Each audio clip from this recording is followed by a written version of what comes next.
Hi everyone, my name's Niki Harman and I'm the film programmer at Nottingham Contemporary, and I'm the founder and curator of Light After Dark Film Festival. We have with us Lauren and Rachel from Invisible Women Archive, who have curated one of our pieces for this festival, which is called Peep Show. Do you want to introduce yourself a little of what you do and who Invisible Women are? Sure, so I can kick off. So Invisible Women has been running since 2017, and basically we are an archive activist feminist film collective.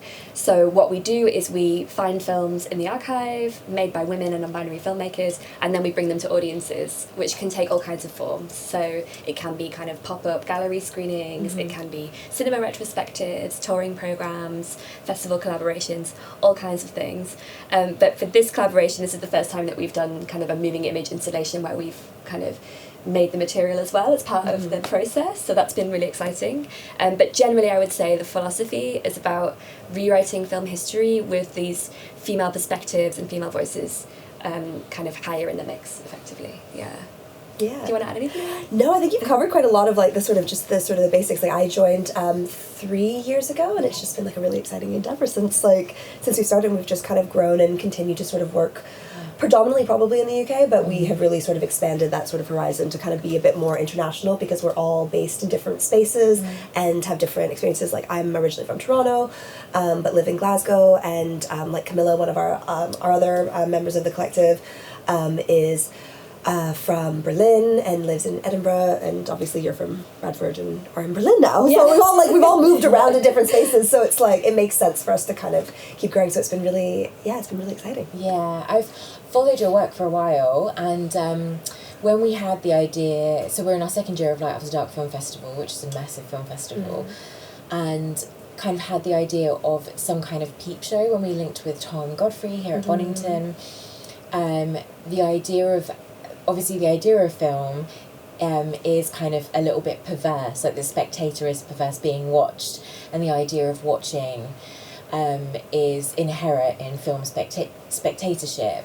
And then I had at the top of my list you guys to kind of do it, because I followed you and then accosted you in Bristol last year at Cinema Rediscovered. And you said yes because you guys were drunk. I'm really glad you kept your word. But yeah, when we had a chat when you weren't drunk about the kind of idea, so the brief of Peep Show, what was your process with that brief, and kind of like how did you delve in, and what were the conversations that you all had when you kind of started to form it? Do you want to start that one? Yeah, so what's interesting, I think, is when we met in Bristol, we had been doing a screening of Variety, which is this amazing Betty Gordon film. I think it's 1983. It's like early 80s. Yeah. And that film very explicitly connects cinema with sex work and with the concept of the peep show. So in the film you have a woman who works in a pornography cinema in Times Square and kind of encounters this bridging place between film and between pornography, and it kind of sucks her into this world. And it's really clever in the way that it makes you question the exploitative relationship between the audience member and the film and the subject of the film, through lots of different lenses, but particularly through this kind of feminist lens. And I guess also like thinking about the framing, because also we had were screening Alan Asimov's Salome as well, which ended up actually being in is one of the films that we sort of put in as part of Peep Show. And so I think like we were very much surrounded around films that were sort of exploring these types of ideas around, you know, the positionality of you as a spectator and as you're watching things, and also watching what is sort of like playing out on screen and those sort of dynamics. So we're very fascinated by this kind of like your experience and like that visceral kind of aspect of like pleasure that you're deriving from watching something that is like obviously quite complicated, that's playing out on screen as well. So it's like, I think there were so many different films that were sort of touching on this right away. So I think immediately when you sort of posed the question, posed the sort of the brief, we were jumping at the opportunity. I mean, I think it took a while to formulate how we were going to approach it, because there was so much. There was so much, and it was such a breadth. What's really interesting is now I'm thinking, because also at Cinema Rediscovered we were talking a lot about about Laura Mulvey. Exactly. Because she had done a keynote as part of the festival. And Laura Mulvey's famous for kind of helping to originate the idea of the male gaze in cinema, wrote this really influential essay on visual pleasure, and it was coming up to, I think it was the 50th anniversary, so it was being talked about a lot more. And we also had these, you know, the variety screening, that's a 1980s film, Salome, which is a 1920s film, both made by women filmmakers, both interrogating this idea of the male gaze. Betty Gordon's very explicitly influenced by Laura Mulvey, like she said, she was an inspiration. Alan Asimov massively predates this, but it's clearly already engaging with that idea. So I think we already had this sense of, like, it's not that in the 70s the male gaze suddenly emerges as a theory and it becomes... It predates that massively, and I think that that's what we were trying to sort of say, because I think Laura Mulvey brings a kind of language to this. Like, all of a sudden we're finding the words to articulate what has been sort of explored and is, like, being played with on screen, like when you see a lot of the films that have sort of been selected, and if you also then, you know, were then to revisit them in their entirety, like, you will see even more explicitly what that sort of experience is like.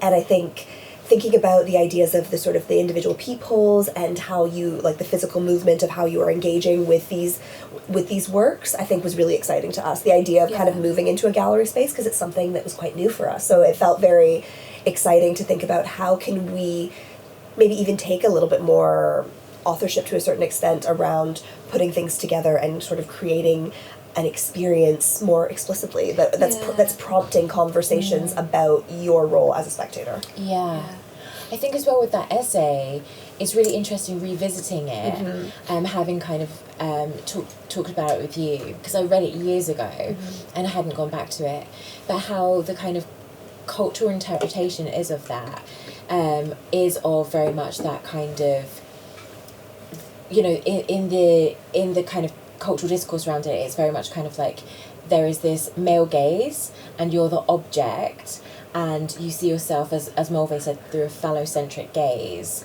and you're kind of fixed in that. That's when you go back to the source material, it's not what she was kind of talking about, but that's certainly kind of, you know, first year film studies. The 101, like, you are this object, and you see yourself in that way. But I think it's really interesting that you mentioned variety, because I was at that screening that you presented and I loved it so much. So good. Oh my gosh, so good. But what I really loved in that, and actually we've borrowed some kind of, like, things she says for tonight's event, the kind of Kathy Acker style kind of monologues that she gives when she's aggressively kind of describing the films to her boyfriend, that just looks really uncomfortable. Like, what that kind of reintroduces, and I think is certainly there, is that kind of subjectivity. And I suppose when you mentioned the kind of 1920s, that kind of subjectivity of being kind of in the gaze and wanting the gaze and all in the mix. So you're objectified, you desire, you want to kind of be desired. Like, well, there's so much complicated in the mix that, as we say, the 101 film studies doesn't, like, allow for this, the idea of the subject within that, I suppose. Yeah, totally. I think it's really interesting, particularly with, like, the Alan Asimov film, because it's the film that wasn't credited to her. Even though she did, like, all accounts that she directed it. Basically, she was married to someone, it was kind of a sham marriage, and he would put his name on the film so that they could be made and it would be easier, and she would do the work behind it. She was very much an active producer and director, and in that piece, and in that film it's completely, I would say, her creative vision in collaboration with Natasha Rambova who did the costumes. And the costume is obviously a whole part of that piece as well, like the sort of spectacle, like the kind of the amazing pearl headpiece and things like that, and the different sort of dresses, and like, I think that is a really fascinating example, because Alan Asimova was she, like, 42 or 41, early 40s, and she's playing, like, Salome, who's supposed to be 14, you know, and she's cast herself in this role, in this role to kind of take on this sort of, like, more, you know, young kind of positionality of being this very much an object of the eye of the kind of the King Herod, right? You know what I mean? So it's very explicitly talking about that, and obviously we don't have in the exhibition, like, we don't have bits of King Herod incorporated into those clips, but if you were to watch it in its entirety, like, be a completely different experience of really seeing the close-ups of people watching slope, like watching there's a whole section in Alan that film where she does the 7 veils dance, where you are switching between the 7 veils, which is as sexy as it possibly can be at this moment in time, right? Yeah. The way it's captured, it's really weirdly erotic. It's and then amazing. It's amazing. And then so you have the male spectators and some female spectators in the audience, and it just keeps switching back and forth. And it's I feel like it feels so modern, and it's really funny because it's so exaggerated. Yeah, he's literally kind of like, like his tongue is almost coming out. He's drooling. He's so just like, oh my god, like heart palpitations. And it's so fascinating because you just think like that she's 100% addressing this idea and really playing with like what is that dynamic as well, you know what I mean, like about her as a woman being looked at playing a 14-year-old, but actually like someone who's in her early 40s, but like looks fantastic and is running the whole show. So it's like it's not the power dynamic that you would expect necessarily, especially if you look at the film. It's directed by Charles Bryant. Oh look, he's like drooling over this. It's as soon as you know it's her doing it and that she's conceptualized it changes how you see that film completely. I think that's important as well, is like to kind of understand the authorship of like pieces, and obviously we talk a lot about film as being a kind of collaborative art form, so there's so many different elements that come together. There's not just one person that holds the kind of the autonomy over a piece of work, but I think that it's really essential to understand the kind of like context of how something is being made and how that's being utilized. I think it's I've also I wonder what the response will be to this exhibition, because I think the intimacy of the way it's the clips that you've positioned, and you knew the kind of situ of each one, so sometimes you have to bend over, sometimes you can't quite reach it because it's too high up. There's like such an implicit intimacy with I felt like watching it whilst it's been installed, that definitely I didn't kind of register that when we saw it on our laptops, you know, is a kind of intimacy between the directors and us. Obviously we have that in the cinema, and that's a huge part of the cinema, but it cuts a lot of kind of context from then till now out and kind of brings it into the immediate. Like there's an intimacy that you don't have or there's an added intimacy. Of course you have intimacy in the cinema, what we're talking about, but there's a subversiveness and a kind of wink from the director, I felt, once it was installed. You know what I mean? I think the experiential aspect of it really has shifted, and even just from last night watching everybody kind of moving around the spaces and sort of seeing how people are engaging with the peoples and thinking about the positioning of it being in the kind of hallway, and because they're very sort of subtle, you have to kind of look for them. So there's already this sort of act of you in search for what is the exhibition almost, you know what I mean, to a certain aspect. So I think that it was brilliantly conceptualized from yours and Tom's perspective around like the positioning and putting it in that hallway to this sort of unassuming aspect of like where are the peoples, and then kind of coming in and going, oh, like, well, what can I see? And then when you're actually looking through, some of it is obstructed, as well. So then there's also, what are you not seeing? What's like outside of that frame? So I think, and what are you sort of taking from that? And as, because a lot of it is, it's all fragments and pieces that are sort of cut together. You're moving across, a bunch of different pieces. I think there's a couple of really interesting things I just want to pick up from what you both said just there. So I think definitely there's something about you having to be physically uncomfortable in your body a little bit, which makes you think more about the bodily experience of watching, which I think in the cinema encourages you to disconnect from your body in a way. But a porn cinema encourages you to connect with your body also. So I think there's like a little bit of a contradiction there. That's true. There's this idea of cinema as escapism and kind of almost escaping your body into another person's eyes and mind, right? Definitely. But I think by making it a physically engaging experience, like with the Peep Show, it changes that dynamic slightly. And then this thing about the directors winking, when you said that, I was like, you know what, nearly all those films feature either the director or a stand-in for the director. True. So like, Dance Girl Dance as their character. We used a bit of that clip as well. Because one of the figures, oh my goodness, her name. I've forgotten the name Basilova. of the actress. I can't remember the name of the actress, but the character is Madame Basilova, I think is her name, if I'm pronouncing it correctly, who's the leader of the dance company, is very much a stand-in for Arzner. Yeah, dresses like Arzner. Yeah, like she's got her hair is all kind of slicked back, and she's got these like really lovely like kind of tailored sort of suit sort of thing, and you can see that she's the one who's pulling the strings, and it feels like a little like It's I know. wink. It is. Yeah, It definitely is a And in wink. that Yeah. scene, you have a man watching the girls dance, but you also have the teacher, who is the Dorothy Asner figure, watching the girls dance, and the Asner figure is clearly coded in love with one of the dancers. Yeah. So it just creates this like very interesting triangle, and she's also set up this situation where they're both perform for the man. So it's a very like she's a director basically in that situation. And then the other films, like you have Maida Rand, who directs herself. Yeah. You have Alan Asimova, who directs herself. Exactly. So you have these filmmakers constantly appearing in their Lois own work. Weber Lois Weber is also in that piece as well. film, and she plays a character that you see through a keyhole as Yeah. well. So there's this really, it's a real wink, I think, and it's a very interesting power play to have yourself in the films. I think at that time it was also a little bit of a practicality question of like you would have these filmmakers like Chaplin who were like across the star, the director, the producer, like very much like kind of maestros. Yeah. But I think it's very interesting to look at that with also the gender dimension of these women controlling their images on screen, which feels like probably at the time was very like quite a unique experience as well, you know, to actually take that control. Did you have a brief that you kind of set yourself, or did the films kind of flood in organically, given your...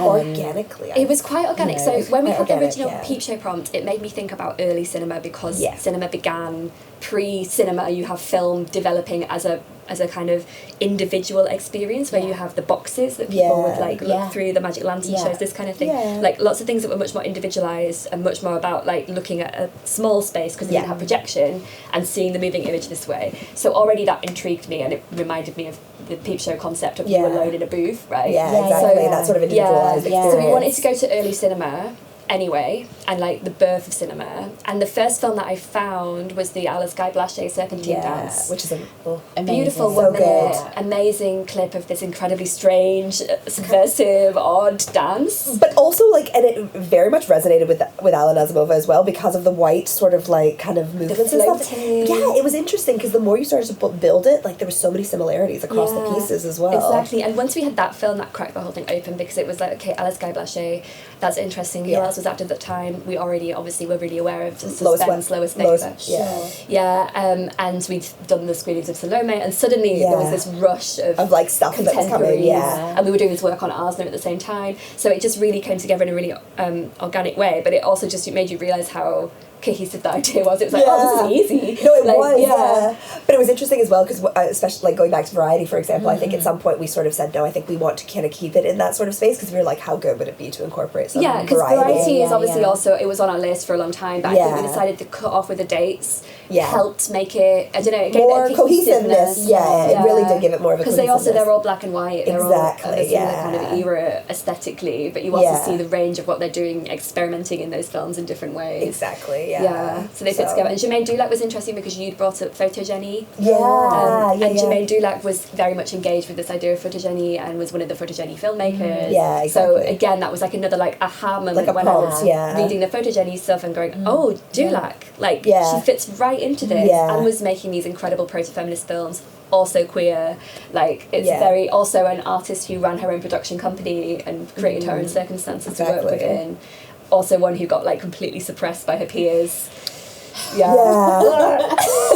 constant story, the old story. The old story that we're all far too familiar with. But like, and I suppose that leads to, like, because you're archivists as well, you know, and that's part of it. That early film, because it was kind of not a really well respected art medium, it was kind of, you know, it was for the masses. It was kind of cheap, and Siegfried Krakauer talks about this, that you know, it's seen as that, but it's actually the medium is subversive because it's for the masses, and because it can kind of speak to your own individuality and your loneliness and your collective loneliness. So he was saying, you know, how radical that is. But I suppose they were allowed to make films because it wasn't taken seriously, right? Yeah, exactly. The second that there was a sense that money could be made from film, that is exactly when, you know, it became so much harder for... Yeah, you have the studio system, which is essentially like a monopoly system, which pushes out those women, and then you get a very formalised, capitalistic, industrial mode of production that creates this like ever-decreasing pool of opportunities for women to make stuff. And then basically you end up in a situation where you only really have Dorothy Asner and Ida Lupino and like a couple of others, like a couple of other outliers that are working specifically within the sort of studio system. Obviously there was a lot that were doing work out with that sort of space, but when you're like narrowing it to to that. I think Yeah, it's like there's Hollywood so production. the Yeah. Hollywood production side, you know. And then slap the Hays Code on that, and then you really can't Yeah. talk about female desire for like another Yeah. 35 years or something. What I was going to ask you about, you said you touched upon something that was really interesting. Oh, so in terms of when you do have to cut things out, so using variety, is it sometimes helpful using something as a concept and then you kind of kill your darlings and you kind of get rid of it? Because we do that quite a lot too. Like there might be something that is the thing that holds it together, and then once you kind of fill it up, you can take that thing away. And it sounds like variety was that a little bit for you. I guess to a certain extent, because we were having these conversations, I think, around variety and about what it was meaning to be looked at, and all of, like, it was very much kind of engaging with the gaze on multiple levels, like, you know, because it's, and so I think that is quite an interesting, that was an interesting starting point, but then at the same time we were also doing Salome, so I think it was sort of like there was a clash of so many different things that were I think I wouldn't have been able to really make the connection in that way if we hadn't seen both of those films in the cinema in quick succession. With the framing of seeing the Mulvey keynote and being part of that panel. Exactly. Because I was very close to the Mulvey at that moment in time because of like that kind of setting, and revisiting the Mulvey having not read it for 10 years really. Exactly. I think it's having that fresh in the mind. The also freshness helped. Of coming back to it as well, like within that kind of context. Sure. I think it was really, really useful. Yeah. So obviously film is your key interest. I'm always really interested. I mean, it's great hearing about the kind of archive and how you've come to it, kind of what everybody's kind of autobiographical kind of moments with film are. So in terms of kind of the perversity of cinema, which we've talked about, and the idea of kind of watching, like, what are your key films outside of this exhibition that has kind of fed into that for you, like has been the thing where you want your eye to go? I think personally, my film taste has been completely shaped by my experience of watching films with my dad when I was a kid. He has a real intense soft spot for musicals, especially weird Hollywood musicals of like the 30s, 40s, 50s. Yeah. So I've seen so many really odd, obscure Hollywood musicals, and you just see the strange perversity in a lot of those films, and even some of the better known ones, so like Oklahoma, which kind of originates the Dream Ballet, is such an odd film. West Side Story, one of my all-time favourite films. The bits that I like about that film are the super heightened, strange dance sequences that you get like at the start. And I'm also thinking of Singing in the Rain as well, which has another huge Dream Ballet sequence in it, which is incredible. And what I think that always made me really curious about was how there is so much weirdness stuffed into these films. And I also feel like our popular memory of those films really flattens them out and really simplifies them. And, you know, people just like, oh, Singing in the Rain, it's like a feel-good classic and it's Gene Kelly dancing in the street or whatever. And then you watch the film again and it's got so many really strange sequences in it. And you want to go like, why does it look like this? Why is the colour like this? Why have they chosen to put this like weird saucy joke in here? Like there's so much stuff. And my dad has always been like, that bit's weird, isn't it? Like he's very much, that's his like kind of commentary on films often, is like, it's a completely incoherent like but I still really enjoy it, but I love it for some reason. But I think that's like part of the thing. It's so interesting because like I feel my entry point has been similar in some senses, like shaped a bit by my sort of viewing experiences as like as a younger person. Like I have very distinctive memories of like, I think the first film I ever really remember seeing on screen was like Wizard of Oz. Yeah, that's such an odd one. Like like that I think is one of the very first things that I really remember having this like very visceral memory, and the movement between, you know, the kind of the black and white sequences and like Dorothy going to Oz and everything, and just these dynamics, and I just remember thinking like, this is so strange. Like and being very kind of like, what's going on? How old were you? I think I was quite young. I think I might have only been maybe, it's weird because I have a memory of watching it at like my, like, I don't know, maybe 3rd or 4th birthday party or something like that. Like that, it's like, but it's weird because I think I remember seeing it on screen, but I probably didn't recognize it. But then watching it later, then I was like, that's what we were watching. Do you know what I mean? Totally. So like it's a weird kind of experience, and then.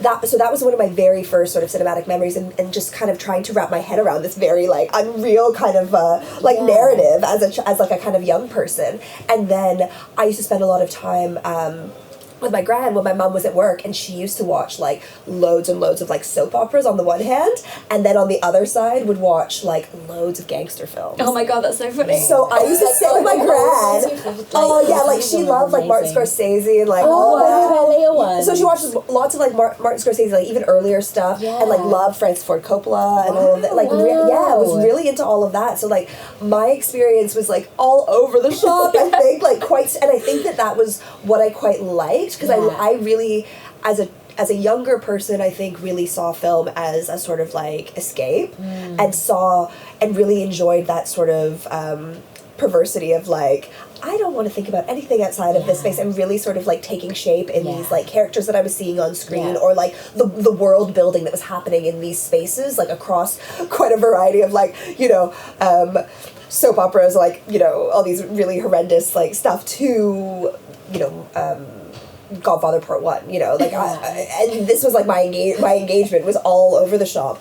And then I think it was as I sort of was moving into film, and like the interest was kind of growing and deepening, and when I started looking at other things to really sort of question that positionality, and looking at it more with this kind of space of like enjoyment, and thinking about it purely about pleasure, but also thinking about what my experience was like as a spectator, and how that has evolved, because I feel like it's evolved a lot. I think that's so funny what you're saying about your gran, and I also think it's so interesting because it touches on this like kind of the kind of status we put on certain works of art, certain works of popular art, because like the Ford Coppola films and the Scorsese films are like absolutely art. They're like they're the canon, and the soap operas are trash, and some of the musicals are canon and some of the musicals are trash, but it's also a feminized form and it's also a queer form, so these are forms that we maybe don't take as seriously or whatever, and I think it's really interesting when you have this mishmash of kind of reference points like this, and the question is like, why is the Goodfellas,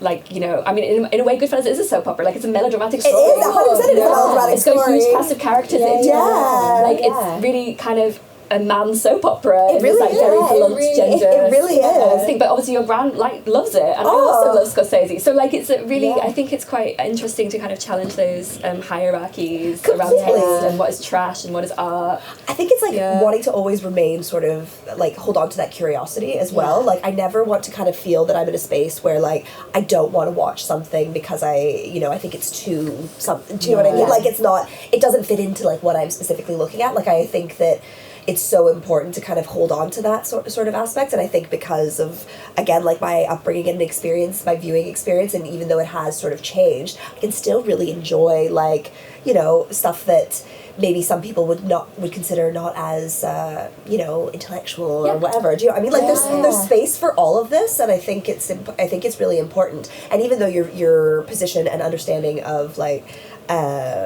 of yourself being a spectator has like, you know, can shift and move, and you can also want different things, and that's okay. And I also just want to flag here, because this is a great connection, that Dorothy Asner, after her film career, became a teacher and taught Coppola. Yeah, she did. So there was this like direct link between link. Asner and Coppola, and there's a lovely interview with him in a documentary we watched where he talks about her being incredibly encouraging and really helping him like stick with it as a filmmaker early in his career. And it's sorry, just also on that as well, like thinking about Dance Girl Dance specifically, like that was the kind of crown jewel in her work, right? But then it kind of really signaled the end, and it was very much dismissed by critics at the time, because like I think, like in typical kind of Asner fashion, like she was there was an expectation of, you're just going to go and see this sort of like fun dance film, right? Dance Girl Dance, it's got like this kind of fun like environment, but she was smuggling all of these different sort of messages as she did within all of her pieces around sort of, you know, the oppression of the patriarchy, you know, her very particular views on sort of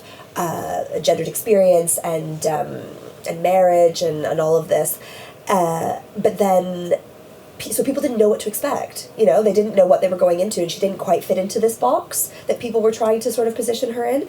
And then when critics were kind of talking about it, they said like, you know, it was either it was too light, it wasn't going deep enough, it wasn't this or it wasn't that, and like one New York Times critic actually wrote, you know, this isn't art. And you're like, come on. And I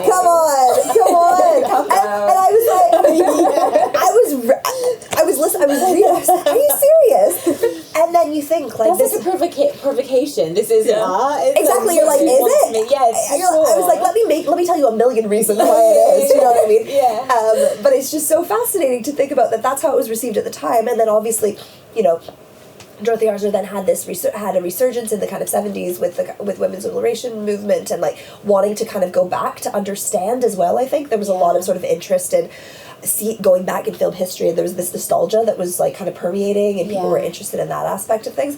And that was like when you sort of see this sort of rediscovery of her, and it's like, you know, it's now touted as like this big kind of feminist like queer classic, and you're like, why did you ever think, like, and who are you to also say this isn't art? Well, do you know what I mean? Cirque has the same thing, right? Yeah, exactly. Like, I remember, same as both of you, I watched a lot of films and a lot of old Hollywood films at my grandparents' house when, you know, BBC Two would like play like old films a lot, and Channel Forward. And so really kind of like relates so much. Like, it feels like it's in my muscle memory, you know, high society, like I can tell word for word. Totally. It's so good. But I don't remember seeing them there, but my nan would tell me different kind of films. And then when I got into Douglas Sirk, when I was older, I got the box set, and then I started watching them, and I could hear my nan tell me the story, like in her really particular way of like the kind of melodrama, and it sounded just like kind of like very, very melodramatic, but when you see them, they're like masterpieces. I loved them. So much. Oh my gosh.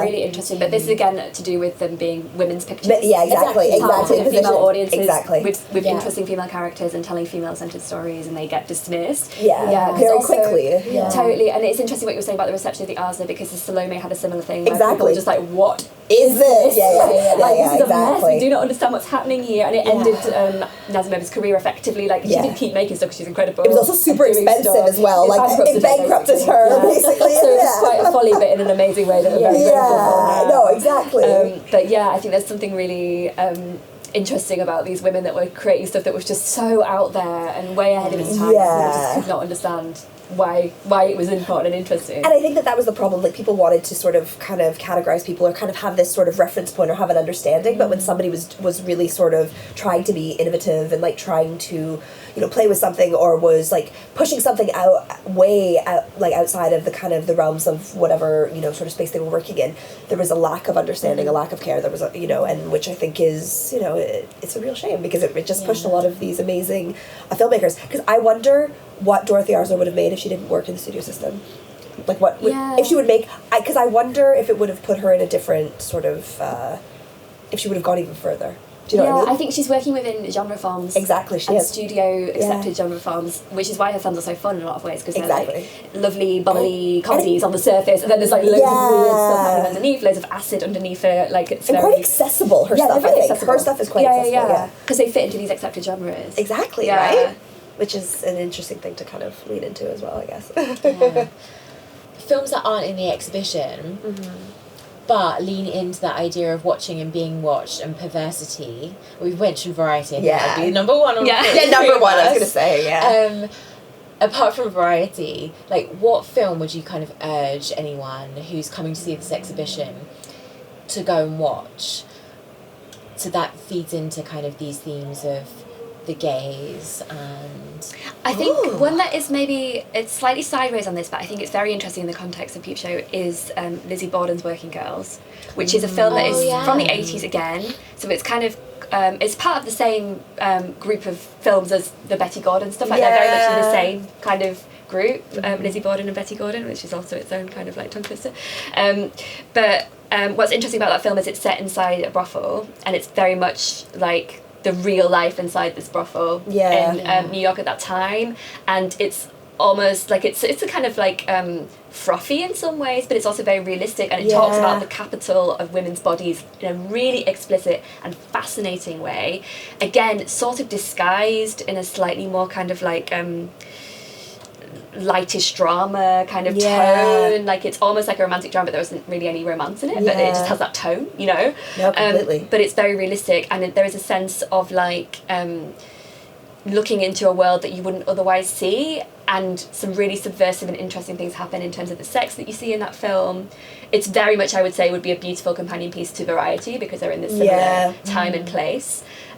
So that is a film that I just think more people need to see that film. It's not very easily accessible. I know, which is a real shame because it's one that like I've been wanting to watch for ages, and I'm just very jealous that Rachel has seen it and I haven't seen it yet. It's really fantastic. I also think like an interesting one, thinking specifically around variety in that sort of time period, is like a lot of Nina Menkes's work. I would recommend. I think because she's very explicitly kind of like across a lot of her stuff, like in Queen of Diamonds, and just a lot of that is really dealing with the kind of the male gaze, and also being quite confrontational around it, like in a different space, by holding shots longer. Like she does like kind of lots of slow pans and like holding a shot for longer than you think it should be there, and forcing you as the spectator to watch this. And you see this across a lot of her work, and I think that this is an interesting way to confront the audience in a quite explicit way, as opposed to necessarily seeing something quite maybe like very subjective on screen, to actually physically as a viewer you are now being very challenged to engage with this piece.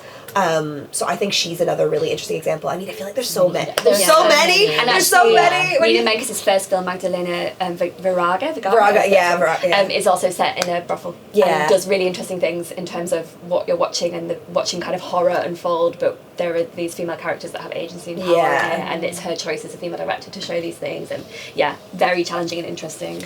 Yeah, I think now we have to do a film season. I'm like completely. I know. Of being very cool. Because I think it's really interesting. One actually a few years ago. Oh, did you? Yeah. On voyeurism and everything. My favourite is Eyes Wide Shut. I love that. Yeah. And I think when it came out, people didn't receive it very well, but in the way that Hitchcock's Rear Window, I feel like it's a film about cinema. I really feel like it's a kind of love letter to cinema, even though it's not about it at all.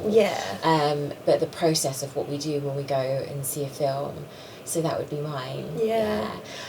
No, it's so interesting. I think it's just generally constantly thinking about your own sort of like positionality as a spectator within different pieces is so fascinating. Yeah, definitely. And how it imprints on us as well, because it really does. I know that you both need to get I feel like we could go for another hour. I know, exactly. There's so much to talk about. So thank you ever so much, and thank you, Lauren and Rachel, for doing this exhibition. It's fantastic, and we really love it, and it's been great working with you. And the exhibition runs here at Bonington Gallery until the 4th of May. Thank you. Thanks for having us. Great. Cool. Thank you. Alles gut.